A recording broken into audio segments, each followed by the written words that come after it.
Okay, it's the 7th Elysian Brewing Company video that we've done, or review that I've done, I should say. And this one is, I believe, a fairly new brew. This is their full contact Imperial Hazy IPA. You can see the picture of this wizard-looking guy with an interesting hood and holding a brain.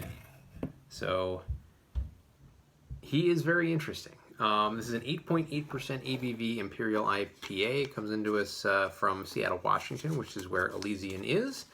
As far as the malts, it uses two-row malted wheat and unmalted wheat, Centennial, Simcoe, and Strata hops. And according to the blurb here, cloaked in a semi-translucent haze, an imposing presence beckons you to come closer.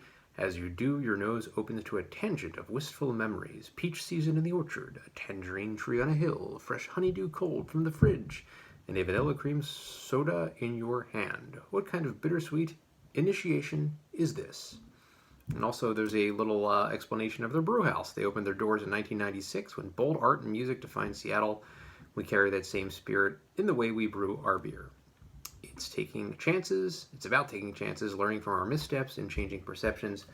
Pull up a bar stool at ElysianBrewing.com. I think I will pull up a bar stool at my air hockey table here and pour this into a tulip glass, and we see that hazy IPA look. This is all the craze now. This is one of the more lighter colored hazy Imperial IPAs, I guess is what it is. Very orangey, very citrusy look to it with about 2 fingers of head or so. Let's see, this beer has a September 17th, 21 date. So is that Best By or is it Born On? I don't know.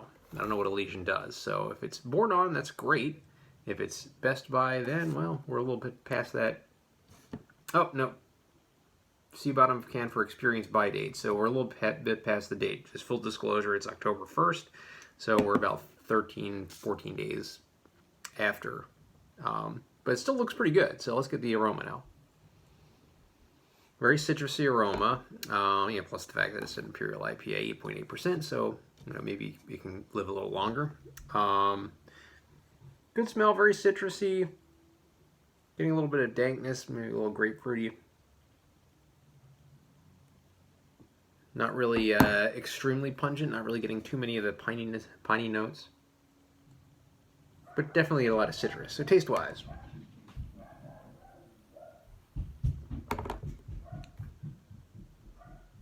This is definitely a more creamy Imperial IPA. It doesn't have too much of a hop bite to it. It does have a hop bite a little bit on the back of the throat, but not too much of a bite on the front of the throat. This is a little more of a malty kind of double IPA.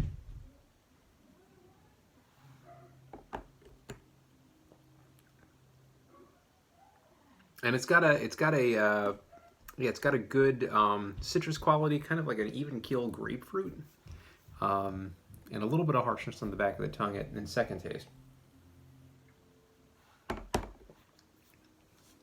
Third taste, yeah, it's kind of getting more of the same. It's a little more creamy. This is a very interesting double IPA in that the creaminess is like really at the front row center.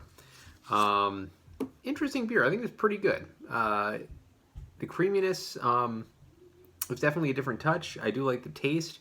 Probably want it to be a little more citrusy, tiny little bit more of a bite to it. But I'm going to go ahead and give a full contact Imperial Hazy IPA from Elysian an 8 out of 10.